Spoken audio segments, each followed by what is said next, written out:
What is up? This is Everybody Settle Down. I'm Charlie Marlow. That is the great Eric Messersmith. We are back. Eric, how you doing? And look, the polls are tightening. The polls, they're always tightening, every 2, 3 months, they tighten in a different direction to keep this thing interesting.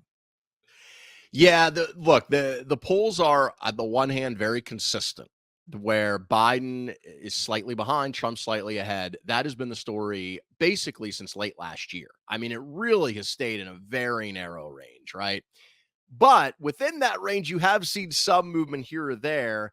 And if you kind of squint and tilt your head enough, I think, yeah, right. I think you can see a little Biden movement here. Now, we'll see if that holds up because you saw that after the State of the Union, where there was some slight drift toward Biden for about 3 weeks, and then it drifted slightly back toward Trump, and we pretty much ended up where we were before the State of the Union, which was Trump ahead by a point or so nationally in a two-way race and ahead by 2 or 3 points in a five-way race with all of the third-party and independent candidates. But so here, I'll start with the polling. Real Clear Politics has the average right now at Trump plus 0.5. But that's a little deceiving because that includes a Rasmussen poll from late May that had Trump ahead by 5. No other poll in their survey, none of the other 10 have either candidate ahead by more than 2. So that poll, A, is an outlier. B, happened before the verdict even in the Trump hush money trial. C came from Rasmussen, which has a controversial history. Some people say it's a Republican leaning, polling agency. But putting that aside, it's clearly an outlier. Once that falls out of the average, it's basically going to be tied. If you look at the 8 polls taken in June, I'm sorry, the 9 poll, there have been 9 polls in their survey that have been taken in June. Trump is ahead in 3, Biden is ahead in 3, and 2 are tied. And neither candidate has a lead of more than 2 points, including, by the way, the last 2 polls, Fox News, Biden +2, Morning Consult, Biden +1, NPR, PBS tie. Those are the 3 most recent polls. Tie, Biden 1, Biden by 2. Also, in the 5-way race, right? This includes RFK Jr., Cornel West, who's running as an independent, Jill Stein, the Green Party candidate. We've been talking about how if you do the 2-way race, just Biden, Trump, in general, when you then include these 3 other candidates, Trump usually gains a point or 2 on average. And the reason for that isn't because of RFK Jr. He's drawing, as you and I have talked about, roughly equally from both. It's because of Jill Stein and Cornel West, who are both clearly running to the left of Biden, I would say the extreme left, and they're picking off a point or 2 of Biden's support. So I mentioned the Real Clear Politics average, Trump's up by a half point head-to-head. When all 5 are included, he's up by 1.3. So he gains about a point. But that 1.3 is down from almost 3 that he was ahead a few weeks ago. So that's where I'm saying you see that slight drift toward Biden. Election betting odds still have Trump with a solid lead, 55-35, thereabouts. Although, again, that's deceiving because Michelle Obama's getting 4%, Kamala Harris is getting 2%, Gavin Newsom's getting 3%. So if you give those percentages to Biden, it's more like 55-45. Real Clear Politics, their forecast has it roughly 50-50, almost exactly even. The Hill has it Biden as Trump 59-41. And then The Economist, their model has Trump as a 2-1 favorite, 66-33. So I said all that to say this election is still really close. And if you look at the data that's come in recent days, you would have to say there is a slight drift as we head into this debate next week toward Biden. Now, will it continue? I don't know. If it does, then Biden may take the lead by the time we get to the debate. If not, maybe we'll bounce back to kind of where we've been, which is Trump in the leading by 1 or 2 or 3 points. And we cover these elections like sporting events. And I'm not saying this is happening by design, like someone is engineering this, but I feel like we're entering or about to enter a period of, maybe it lasts a couple weeks, maybe it lasts a month, where I think the polls are going to trend towards Biden again. We saw this happen, of course. There was about, don't quote me exactly, but there was about a 2-month or 8-week period after the State of the Union where Biden was trending up. And we talked about all the polling, we talked about the election betting odds where Biden was actually ahead. Now, as you mentioned, I mean, he's freaking 20 points behind, but it's more like 55-45, as you said, once you add the other candidates in there. But it seemed like for whatever reason, Donald Trump kind of took the lead. And when I say lead, I also mean like the narrative within the news cycle of who's going to win. So, State of the Union was what? Was that early? Was it early March? This year it was the yes, first week of Okay. March. So let's just kind of say we're just using whole months. Let's say Biden was trending up March, April, and then May was all Trump, kind of halfway through May, June, still Trump. I'm starting to kind of feel a little bit of a Biden resurgence. And I think we agree on this. So these positive polls, and this last one, which was from Fox, that showed that Biden was 2 points up. You're now rolling into a debate where I feel like Biden is going to do better than most people expect, certainly people on the right. And I've said this 5,000 times, but people on the right, they set the bar too low for Joe Biden. All he has to do is just step one leg. I know he walks with an awkward gait, but if he just puts one leg over the very low hurdle, it looks like he wins or ties. And I think that's what's going to happen again. So you have a week of good polling rolling into next week where I think Joe Biden will perform better than anticipated at the debate. And I think you're really going to start to see this thing tighten as we get into the middle of the summer. Yeah, there's two things that I think are true at the same time, and sometimes I think people lose sight of one of those things. Trump is ahead. He has been ahead since, like I said, late last year, if not before that. And every week we've done the show, I've said the same thing, which is if that day, including today, if I had to bet who would win if the election were held today, I would bet Trump. Trump is ahead. It's a small lead. There's a lot of time left. Biden doesn't need to do much to overtake him. Both of those things I think can be true at the same time. You mentioned that Fox News poll. Full disclosure, I work for Fox News as a sports reporter, occasionally appear on Fox News. My wife also works for Fox News. But Fox News has obviously conservative outlet, but their polling has a very good reputation, just like the New Mhm. York Times. And polling is separate from the editorial of the news organization in most places. Polling is scientific. It's done with outside firms who are experts in this. So don't let the name of the poll, it's a Fox News poll. That those polls have looked pretty good for Trump overall until this last one. And the reason is independence. And this goes to what you were saying of why I have said, even though Trump has been the favorite since we started the show in January, I've always said I think there's upside on Biden. And the reason I say that is because the price is low, right? It's just like when you're buying a stock. Just if you buy a stock, it doesn't mean you think that stock is the best company in the world. It just means you think there's value there. You think it's undervalued. Same thing in sports betting. If you think if a team's a 20-point underdog and you bet on them, you don't necessarily think they're going to win. You just think they're undervalued. And I think Biden has been undervalued. Biden at 30 or 35% chance to win is crazy low to me. I think it is much closer to 50-50 that Biden wins this election, even though he's slightly behind now. And there are several reasons for that. You mentioned some of them. And here from that Fox poll, among independents, and we know independents are going to decide this election most likely, the double haters in particular, the people who don't like either Biden or Trump.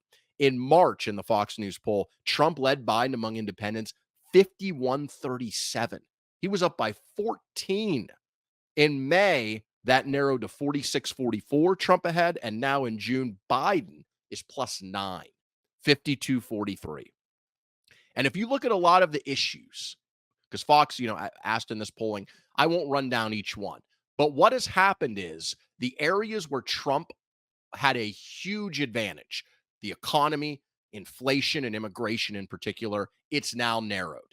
Biden has gotten that within single digits. And Biden has some areas where he's ahead: healthcare, the environment, climate change, abortion in particular. So what you're seeing is, I think, people coming back to Biden who were kind of lean Democrat but didn't like him because he's old, because of these issues he's had with his gait and his memory, because of immigration. And they were hoping or thinking that someone else may come along, which still may happen.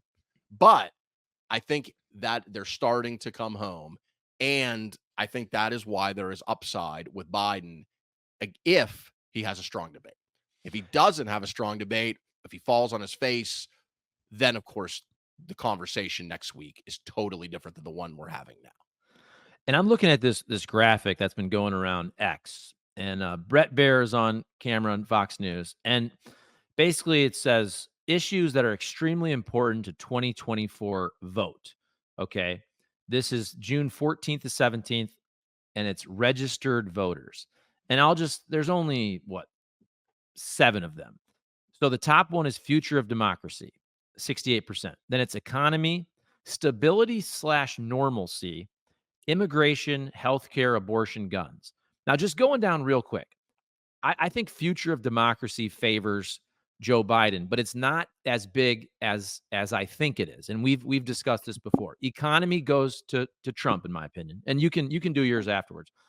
Stability, normalcy, I'm not so sure about who I think has the advantage there. That's kind of a Immigration, vague term. right? If somebody asked me that, I would say, what do you mean by that? Exactly. I think you could say, well, Biden's old, but Donald Trump is, in theory, crazier. But then people also think that the world is more on fire now with Ukraine and Israel. Okay, immigration clearly goes to Trump. I think healthcare goes to Biden. Abortion goes to Biden. I would say guns slightly goes to Joe Biden, but nothing crazy there. So when I just talk about those 7 issues that are extremely important to 2024 voters, a lot of those favor Joe Biden. Eric, do you agree with that? Yeah, I think it's a mixed bag. And I think I agree with you in general that Biden, on an issue by issue basis, does pretty well. But there's a couple of big outliers that were Mhm. driving Trump. And the biggest two were obviously inflation and immigration. And I've seen polls earlier this year where Trump was up by 20 plus points on both of those issues. But as I said, in this Fox poll, it's single digits on each of those. And I think there are several reasons for that. One of them, particularly on the economy and inflation, is people realize that inflation is way down. Yes, Mhm. prices are 20% higher than they were 3 years ago, but inflation peaked at, according to the CPI, 9.1% in the summer of 2022, which is a 40-year high. 2 years later, I think the last CPI report was 3.2 or 3.3. I mean, it's down by 2/3. So I think part of it is people's lived experience. It's improving. But I also think with a lot of these issues, it's not about the issue. It's about what team am I on, what tribe am I on? And you see that with the protect democracy thing. Like, as you mentioned, in any fair, objective, rational world, Biden would be up by 100 points on protect democracy, right? It would be 100-0, right? On who would do a better job of protecting democracy, Joe Biden or the guy who tried to overturn the election, right? Like, that would be the right answer. But of course, it's much closer to 50-50, just like all these other issues in the poll. Almost all of them that I saw, and maybe I missed one or two, but they asked like 15 or 20 different issues. All of them were single digits, meaning Mhm. Biden or Trump led by less than 10 points. What that tells me is most people don't really think about it issue by issue and spend a lot of time on it. They're like, well, I like Biden. And so Biden's better on all these, or I like Trump and Trump's better on all these. So I don't know. I agree with your point. I just don't know how much it matters in 2024. I think the answer is a lot less than it used to. Okay, so let's wrap this into the next conversation, which you already brought up the fact that it's looking better for Joe Biden right now with independents. And then this other article that we're reading, which is essentially that, Biden may have the losing strategy with him focusing so much on January 6th. And I think this is really interesting because here's the way that I look at this. And this is this Axios article. So clearly Joe Biden needs to focus on inflation, immigration. I don't really know that he needs to keep bringing up January 6th. And the reason I say this is I do think that a majority of people think that Donald Trump tried to overturn the election. They remember January 6th. They watched it with their own eyes. It's also 3 years away, but I think there's a large group of voters who are just going to say, I'm never going to vote for Donald Trump because of that. You know what I'm saying? And Mhm. bringing it up again doesn't really matter because it's already in their brains. So I've said this 5 million times, and I could be wrong. I think if Donald Trump would have not tried to, in my opinion, overthrow the 2020 election, I think if he just complains a little bit like Hillary did, and oh, this was rigged, but he doesn't do January 6th, and he just kind of goes quietly into the night, I think Donald Trump would have won this election right now that we're talking about in a freaking landslide.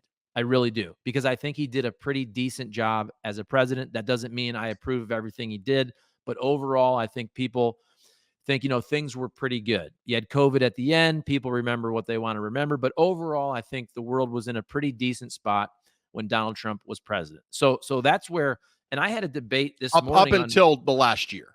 yes, no, I no, mean, to be fair, when he left office, the world and America was we were in a disaster. I'm for not sure. saying that was his fault, but our Yes. economy had crashed. Millions of people were out of work. People were dying left and right.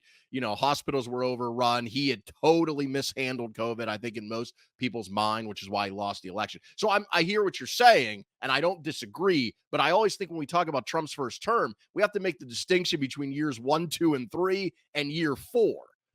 Yes, and because we've done like 20 plus podcasts, that you and I agree on that. And I do think it's funny because people remember the first 3 Trump years, and Trump, in my opinion, from a lot of people, doesn't have to take any of the blowback from COVID, Right. but Biden gets all of it, which I don't Right. think is fair. And when I say that, like, how I feel about it, and I know we agree on that.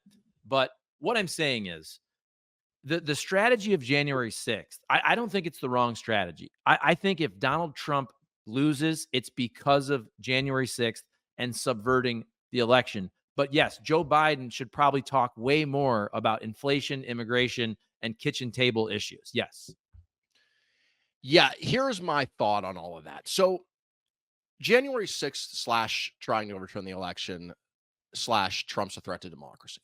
The people who find that a compelling argument are already most likely on your camp. And the people that don't, you're not going to pull them. And the reason for that, the reasons are varied. Some of it is just, as I mentioned earlier, the team tribal aspect of politics. Some of it is Trump's media helpers have done a good job of muddying the waters when it comes to January 6th specifically and Trump trying to overturn the election in general, to the point where a lot of people don't even believe things that aren't true. I mean, let's just say they have convinced people to believe things that are either totally not true or a gross distortion of what actually happened, right? But you are where you are, right? You can't change any of that. That's baked into the cake at this point. So that's what I think, how the world exists. But what would I do in terms of strategy? I do think it's wrong to focus so much on January 6th and Trump's threat to democracy. To me, that is like a C or D block. If you're doing TV, like the A block's what you lead with, the B block. That's at the end of your show. I'd mention it. It's there. It's part of the narrative. But I sure as hell wouldn't lead with it. And the Axios article kind of points out that Biden's people, in particular, one of his key advisors, Donnelly, I think is his name, they believe January 6th is like, for Biden, is like 9/11 was for Bush running for reelection in '04. And to me, whether you think they should be treated as similar historic events or not, I don't think they're the same for some of the reasons I outlined, right? Most people agreed that no matter what you think of George W. Bush, he responded pretty well to 9/11 in the early stages. I mean, remember, he was on the rubble with the bullhorn, and I mean, everyone rallied around him, right? So he did ride some of that into '04, even though the Iraq War at that time obviously had become very unpopular. January 6th is different. It's so muddied that a lot of people don't see it the same way that you or I, or certainly the Biden campaign sees. You can't, it's too late to change that. That's a separate conversation of how we got here with that and whether it can be changed. It doesn't matter. We're 4 months to go before the election. Okay. Again, that's baked in the cake. So that's not your lead. Your lead should be three or four things. First of all, here is what I have done as president to make your life better. And we've talked about this. Biden has a litany of things, big and small, that he can point to. The infrastructure bill, rural broadband, roads, bridges, projects, energy projects. Like he can point to a litany of things. Number two, I got things done that Donald Trump didn't because he is incapable of governing. And he could point to infrastructure. Trump wanted to do infrastructure, couldn't get it done. He can point to capping insulin at $35. Trump started a voluntary program to cap insulin, which now he takes credit for. Biden made it mandatory in the Inflation Reduction Act and law. Gun reform. Trump talked about gun reform. Never did anything on it. Biden got a bill passed. It was a fairly modest bill. It wasn't dramatic, but it did have some nice reforms in it for background checks and red flag laws. Biden got that done. That is the argument to start. Then the argument, I think, is, okay, now let's look ahead. This is what I want to do and expand on these things I've done. This is what Donald Trump wants to do. And look, the Heritage Foundation has put out this Project 2025. You and I have talked a little bit about this. It lays out in pretty stark detail some of the things they want to do. I won't go through the whole list now. You can Google it. A lot of it is things that, shall we say, are very unpopular, and I would argue are in some ways anti. I don't know if democratic's the right word, but they're a departure from the way that America government has run for a very long time. Okay. In some scary ways. Now, Trump has not endorsed all those things. He says, well, I don't know. I'll see what happens. But these are the people who would be riding to Washington with him. These are the people that would be in his administration. We know, what Congress, the current Republican Party is like in the House and Senate. We know how loyal they are to Trump. That is the distinction you make. And then at the end, again, your C or D block is, and oh yeah, by the way, do you really trust a guy that couldn't handle an election defeat to the point where he worked for months to try to overthrow it and stay in office? That, to me, is the campaign strategy. Leading with January 6th, I just think, and the effort to overturn the election, I just think is not the winning message. And I would think the Biden people would realize that by now, because again, they're behind. You're losing. If the election were held today, Trump would win. He has an advantage in the Electoral College, as you and I have discussed before. Trump does not need to win the popular vote. I don't think he will win the popular vote. But if he loses by 1 or 2 or 3 or even 4, he probably wins the Electoral College. What you're doing right now to this point hasn't worked. And you can do one of two things, or one of three. You can hope that it will all of a sudden start to work, which maybe it will. You can hope the polls are wrong, which maybe they are. Polls have been wrong before. Or you can change your freaking strategy. I would go with option 3. Yeah, and I was gonna go off on a different tangent. I'm not so sure that if the election was held today, that Biden would lose. And the reason I say that is, and I wouldn't say it either way, but my point is, like, in November, either Donald Trump or Joe Biden is going to win the election. And I don't think that, like, if we held the election in May, June, July, August, September, October, November, that it would be a different result. You know what I'm saying? Like, I think a lot of the polling has to do with, there's still this group on the left that they're still holding out hope that Joe Biden's not going to run, right? When Joe Biden finally, we realize after a couple debates, and if he does okay, people are going to stop talking about that. And in the last couple months, they're going to totally just get behind Joe Biden. When you were talking, I was laughing because you said something like, well, what about the future? And what I thought about was Joe Biden's age. And then I thought immediately about that movie, Big Daddy. Remember Adam Sandler's girlfriend? I think she works at Hooters.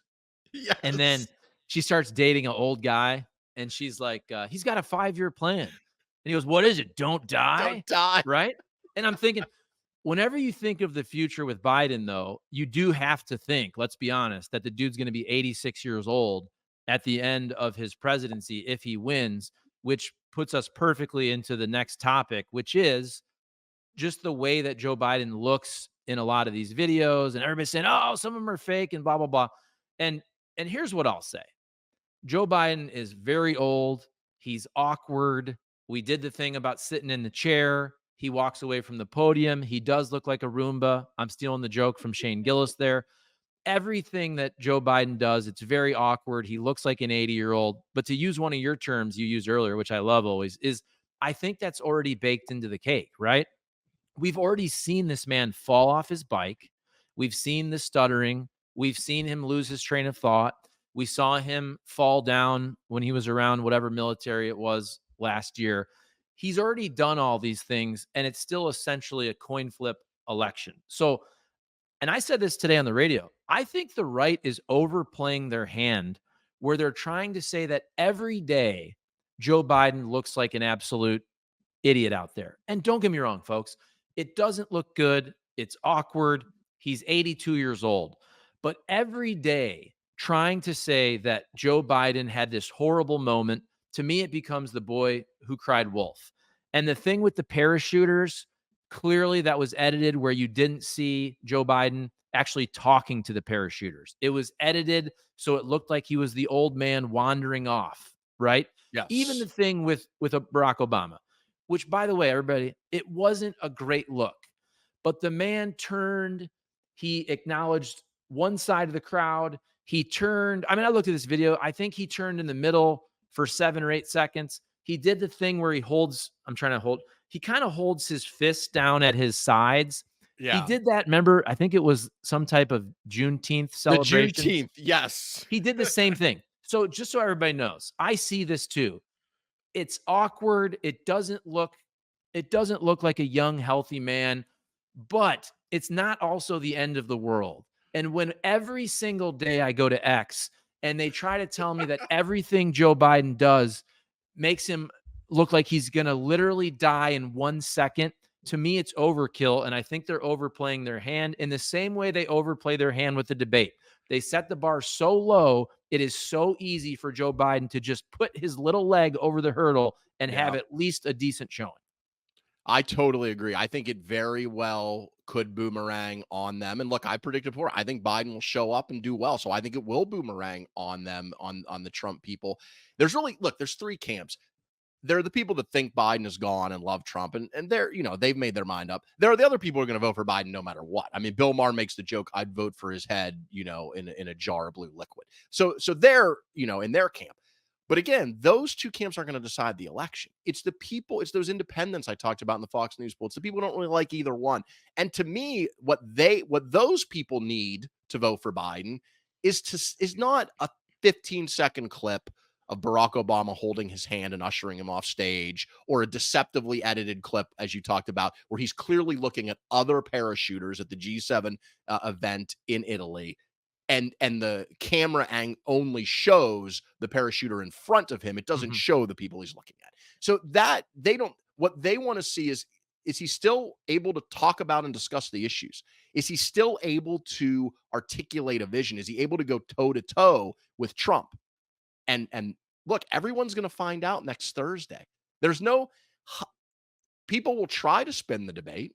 The clips will be edited and posted on social media. I'm not saying that's not going to happen, but it's harder to spin a thing that so many people are going to watch live or are going to see longer clips. It's much harder to spin that. And if Biden comes out and does well, there's not going to be a lot of way to spin that for the Trump people, other than the moderators didn't do their job, the questions were biased, or Biden's hopped up on something, which those are much weaker arguments than, oh, he's clearly lost it. He doesn't know where he is. And the he doesn't know where he is argument works in some 10 or 15 or 20-second clips when he's standing there awkwardly with his arms at his side. It doesn't work if he's standing on stage for an hour and a half and he shows a knowledge of and a command of the issues and goes toe to toe with Trump. Now, again, that's what I think will happen. If it doesn't happen, then we're having a completely different, as I said, conversation next week. Okay, so let's talk about those debates and also RFK Jr. Let me tell you, Eric, we got a lot of RFK Jr. fans and supporters on this here channel right here. And I'm guessing they're not happy about the fact that RFK Jr. is not going to debate. And whether you like RFK Jr., support him, or don't. I do think that he should be able to debate. Now, I don't even know exactly what the qualifications are. I'll be the first one to admit that. I should have done that research. But I'm thinking in my lifetime, when you had the election in the 90s where you had Ross Perot run in both 92 and 96. Now, I was pretty young. I was 10 and 14 years old. But that was the last time I remember, and the numbers prove this, a third party candidate that was actually a factor, right? That really had a strong percentage. Didn't he get 19% one year? Is that right? In 19%? 92, yeah, first I think year. he got, did he get 14 or 16% the following election? It Something was like that. less, but yeah, it was in the Something. teens, I think. Okay. Hmm. So whatever it was, and I'll look it up. People can look it up and correct me. I have no problem with people correcting me because I'm often either wrong or I'm like Roger Clemens. I misremember things. But my point is, so let's just say after 96. So go from 96 until this year, which is 2024. So that's 28 years. And you tell me if I'm wrong. I can't remember another election cycle where I felt like the third party candidate actually deserved to be on the debate stage. And I do think, based on some polling, some popularity, I do think RFK Jr. deserves to be on the debate stage. What do you think? So I have a lot of thoughts on this. First of all, I like more candidates, not less, in Hmm. general, and I don't like our two party system in the way that it's constructed now. I have no problem with having two parties, and I have no problem with those parties being the Republican and Democrat. I just think the problem is we don't have a great system of voting. That's why I prefer ranked choice voting.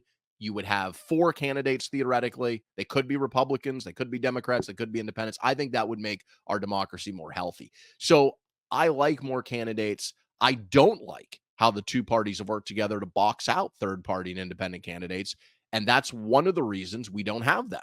And you mentioned this debate criteria. It was the criteria was 15% polling in four polls. I think he ended up getting that number in three.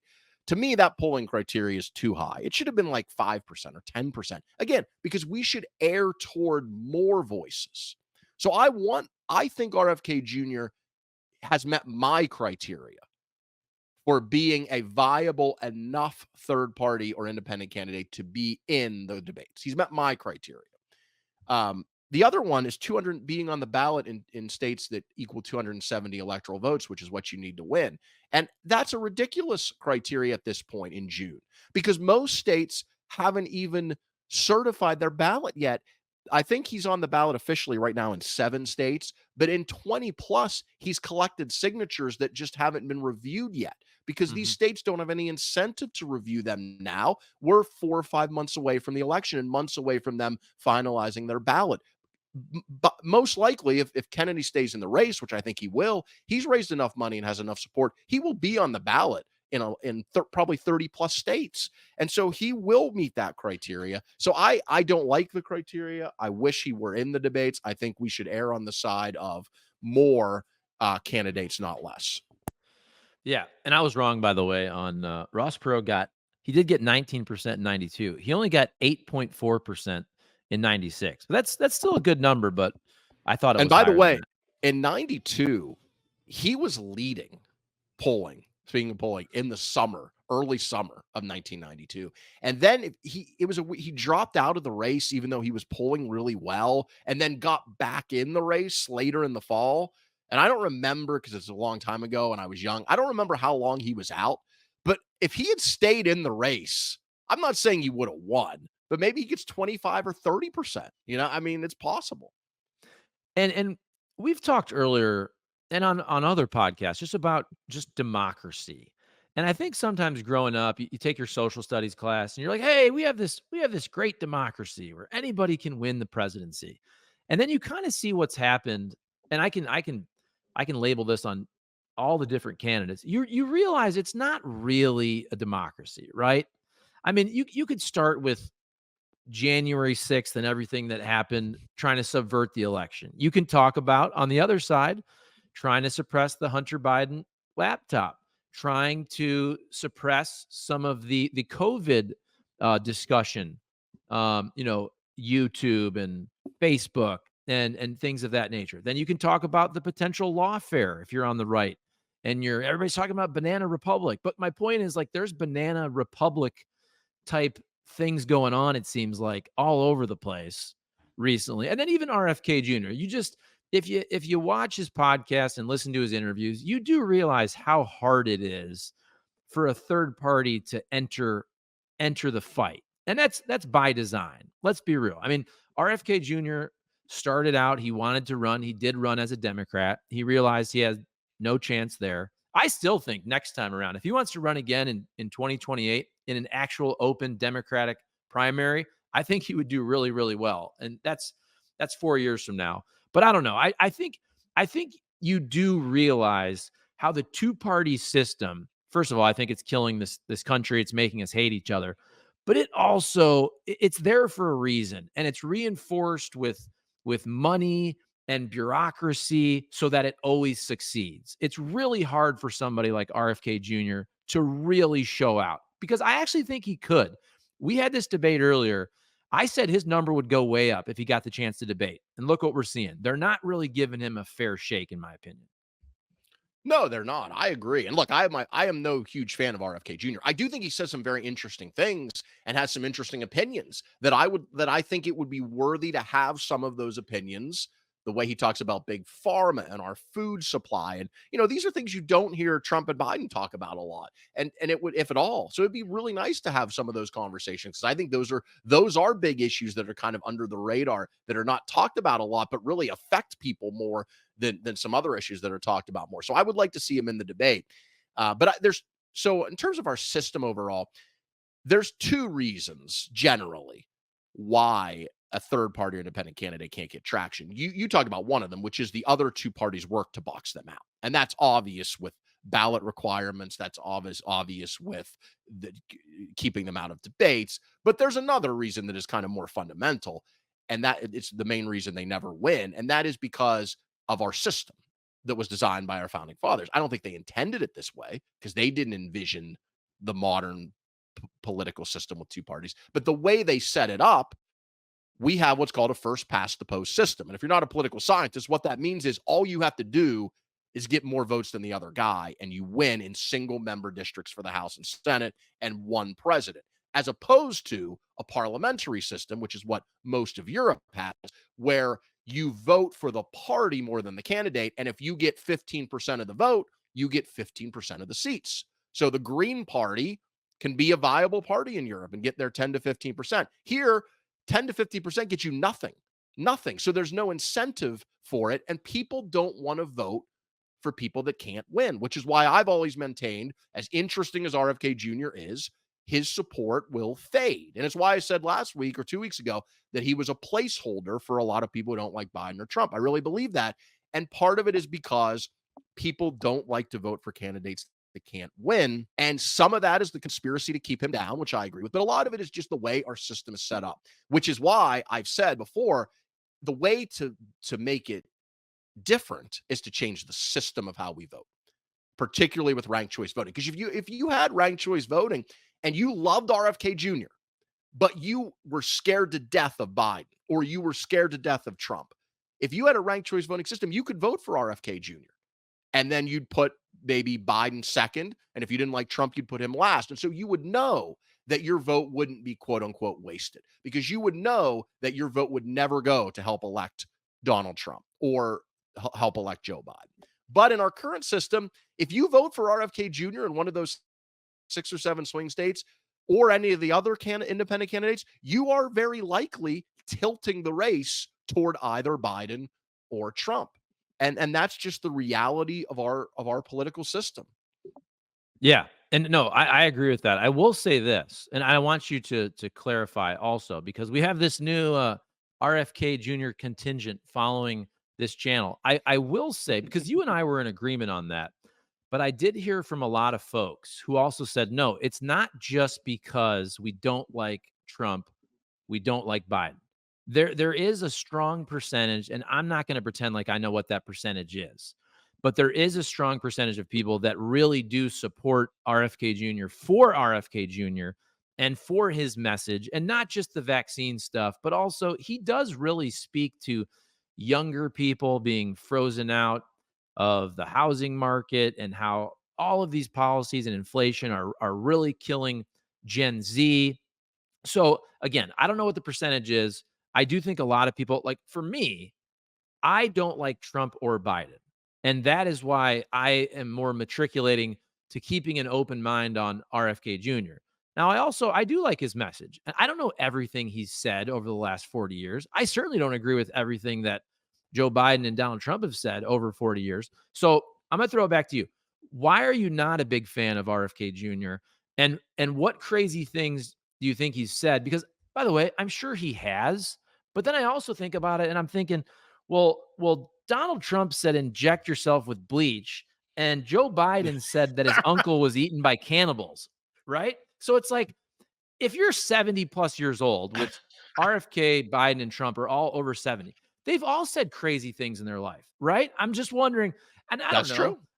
I guess I'm not disqualifying any of them at this point for some of the craziness because I think they've all said nutty things and they've also changed. Like if you're 70 to 80 years old and you haven't changed policy as the world has changed, like, I mean, people talk about Joe Biden, racial jungle, and he said that 50 years ago. Well, I would hope that people change when they're 80, Yes. right? I would hope Yeah. that I change my opinion on some things, and I'm only 42. So there you go.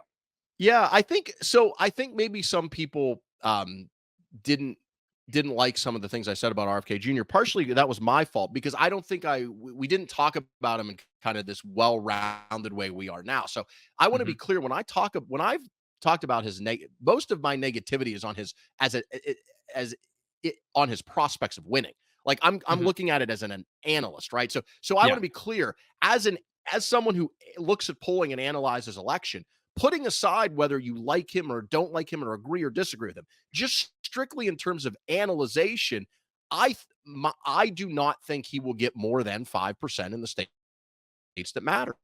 I Mhm. just think at the end of the day, does he have true believers? Absolutely. Does he have people that love him and they're with him not because they don't like Biden or Trump, but because they love him? Absolutely. So I want to be clear that that's the lens I'm talking mainly about RFK Jr. through. But as personally, I like RFK Jr.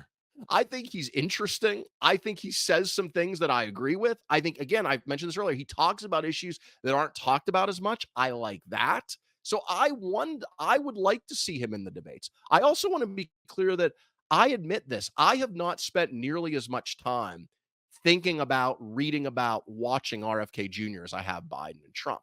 And that's for one main reason, which is again, I don't think he has any chance to win and be a real serious factor in this election as anything other than a spoiler. And so therefore I haven't really spent a lot of time. Also, I'm 45 and so I still consume mostly the mainstream corporate media. I'm not on YouTube all day or looking at podcasts. So I know, right? So I don't see, even though you and I are on YouTube, other than our show, of course, other than Everybody Sure. Settle Down. Yeah. And a few others. There are a few other YouTube shows I do watch.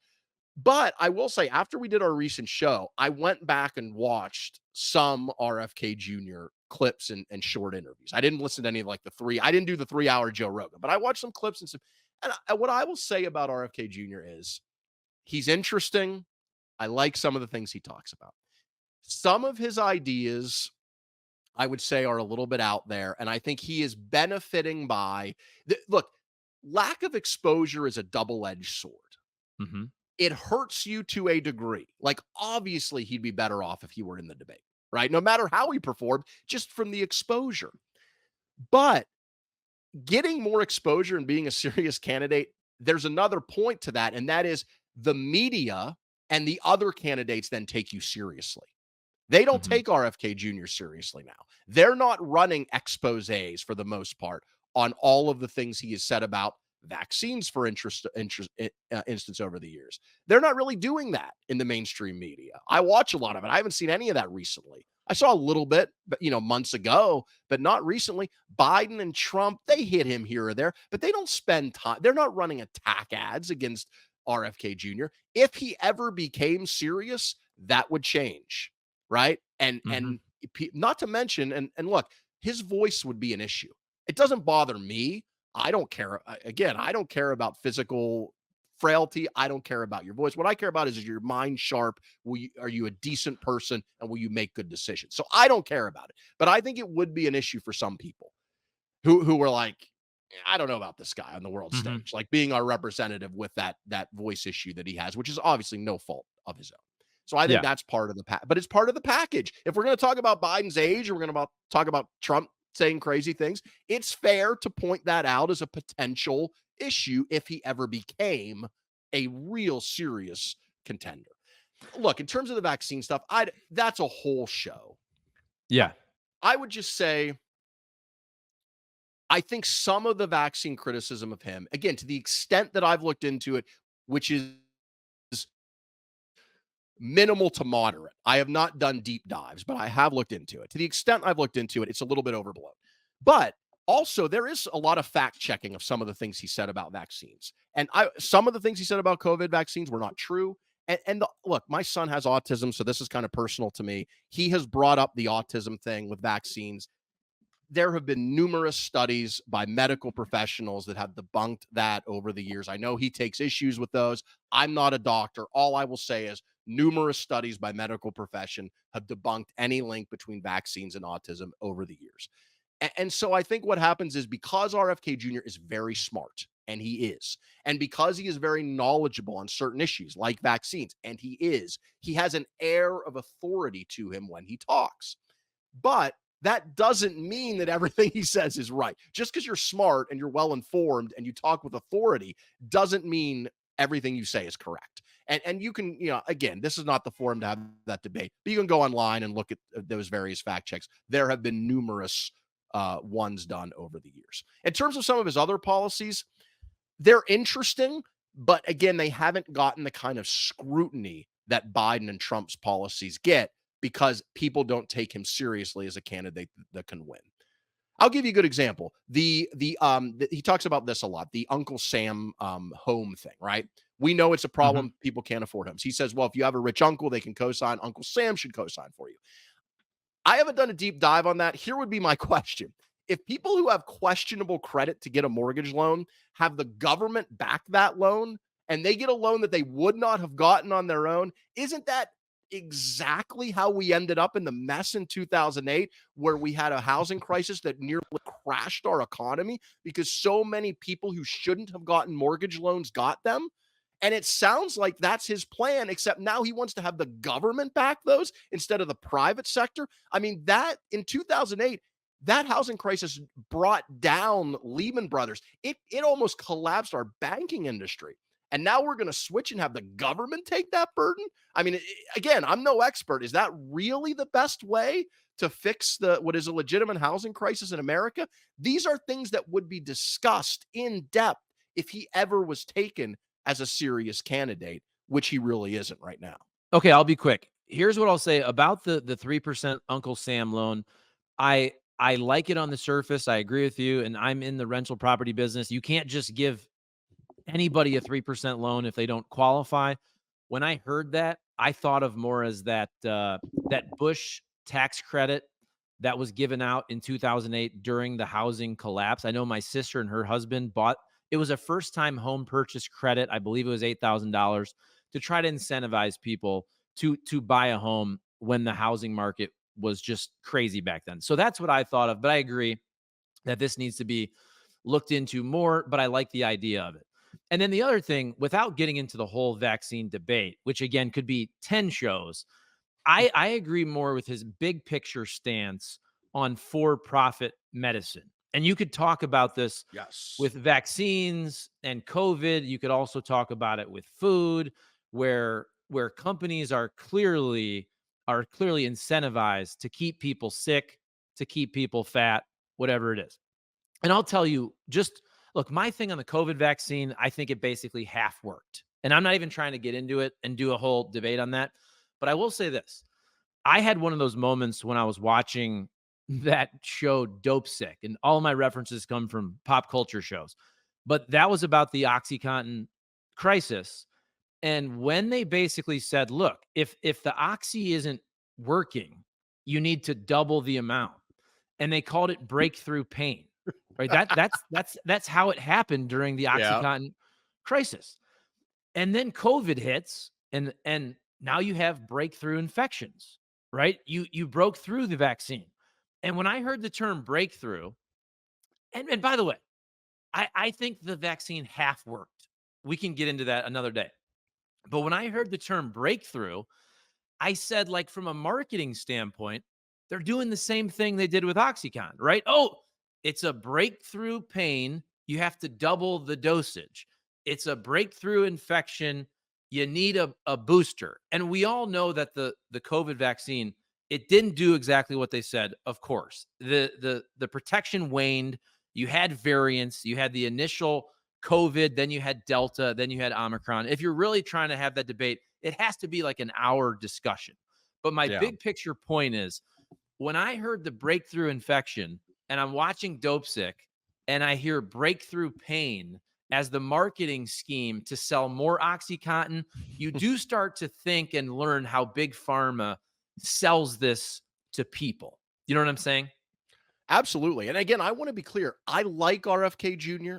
I like some of his ideas. And like you said, I love some of his big picture with whether you agree or not with the details of what he says. I like talking about how do we Mhm. get people into a home with these interest rates where they are right now? What can we do to rein in big pharma more than just the prices of drugs? As I mentioned, Biden has done some stuff on that. But how can we change the way that's done in America, the for profit medicine system? He talks about farming, which our farming practices, if you've watched some of these documentaries like on Netflix, there's a ticking time bomb with some of this stuff like mad cow disease and the way that we farm these concentrated feeding operations, cramming these chickens into tiny cages and they're shitting all over each other and they've got pump full of antibiotics. It's a mess. And he talks about stuff like that, and I like that, and I want to see him in the debates. And I'm not anti RFK Jr. I think he's interesting and smart and occasionally funny.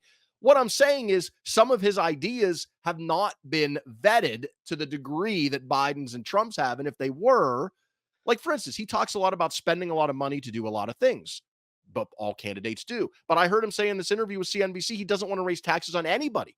No tax increases. And he also wants to cut the deficit. He talks a lot about the deficit. So you're going to have all these funding programs that you want to do, some of which are very worthy, I think.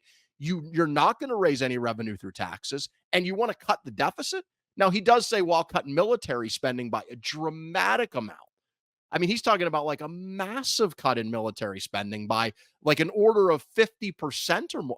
Is that really wise right now for America with China and Russia and North Korea and Iran and the threats we face? We're going to scale our military back to, what it was like 60 years ago. So that what I'm saying is interesting. Yes. Would I like to see more of him? Yes. Do I think he has solved every problem in America and he's being, he's like this golden candidate who has these miraculous ideas that would save America if not for the evil corporate media and Joe Biden and Donald Trump? No. I think if he ever became a serious candidate, there would be a extreme and extensive blowback that would hit him that hasn't come his way yet. But here's how you know the man is keeping him down. The second we start talking about RFK Jr., Eric, and we had to edit this, your internet went out. The second we were trying to say positive things about RFK Jr., miraculously, your internet messed up and we had to stop talking and re-edit it. So that shows you right there. Yeah, there's it's a vast right and left wing conspiracy to keep RFK Jr. out of the presidency. All right. Well, let's kind of end on that before I throw it to your notebook, to empty your notebook. Did we cover it all? There's so I didn't talk about state polling. We spent a lot of time at the beginning of the show talking about the national polling and mood, but I want to be clear when I say slight lurch toward Biden, which we've seen in maybe the last week or two, it's not enough. And the reason it's not enough as of now is because of Trump's enduring advantage in the Electoral College. Like a pretty consistent people complain about the polls, but especially the Biden people right now, but if you step back again, could they be wrong? Yes. Polling has been wrong before. I would just caution if it's wrong, you don't know in what direction it will be wrong. It could just as likely be in a pro-Trump direction or a pro-Biden direction. But it's consistent. Consistently, we are seeing a very close, if not tied race nationally, and Trump maintaining a small but steady lead in the states that matter. And that was true in a poll that came out today. The Hill and Emerson, they polled the swing states. And Arizona, Trump +4. Georgia, Trump +4. Nevada, Trump +3. Pennsylvania, Trump +2. Wisconsin, Trump +3. And in Minnesota, tied. Also, a poll I saw that Virginia was tied a few weeks ago. A New York poll came out today that had Biden only +9. So to me, if you put that all together, again, could you quibble with a poll here or there? Sure. Could all the polling just be dramatically wrong? Yes. With those caveats said, it's a pretty consistent picture. The picture is they're probably tied nationally. And because of Trump's advantage in the Electoral College, that means he's probably very slightly ahead 1, 2, 3, 4 points in most or all of the swing states, which means if that's accurate, he would be elected president. Something has to change that dynamic for Biden to win. There you go. Everybody settle down. Eric Messersmith, Charlie Marlow. Good stuff, buddy. Next week is the big week, baby. I'm telling you, like, remember as a kid when Jurassic Park came out or Independence Day? Oh, yes. It was the summer blockbuster. Now this is appointment television. People cannot wait to watch this debate. So we'll Okay. be all over it next week. We'll do 1 or 2 shows. We'll do a reaction, maybe a preview show. That's the thing. You know, we kind of talked about it. We'll save our predictions for the debate for next week, Eric. But I'm excited to see what happens next week. Yeah, me too. It's going to be fun. I don't know if everybody is as excited about as you and I are, but I don't know if it's quite Jurassic Park level of excitement, but certainly if you're a political nerd, this is a big deal. This is a BFD, this debate. I don't know. I think not just political nerds though, but like, don't you think a lot of people are watching it for sport, almost like a comedy show? Don't you think people are thinking they're going to be entertained by the craziness that they see? Yeah, I think so. And because there's only two of them, and because Biden and Trump both are so interesting, for lack of a better word, for different reasons.